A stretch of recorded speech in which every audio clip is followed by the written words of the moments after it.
My lungs burned as I watched the finish line blur past, someone else's arms raised in victory while I staggered in a step too late.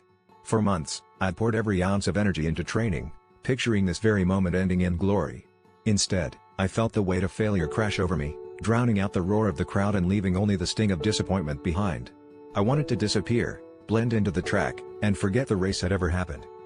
But before I could slink away, my teammates swarmed me, their laughter and cheers cutting through my shame. One clapped me on the back, another wrapped me in a bear hug, and suddenly, I realized they weren't disappointed, they were proud. Their voices echoed with stories of their own losses, how each setback had made them stronger, how every stumble was just a chapter in a much bigger story. In their eyes, I wasn't just an athlete who lost, I was a fighter who showed up, who dared greatly, who inspired them to push harder too.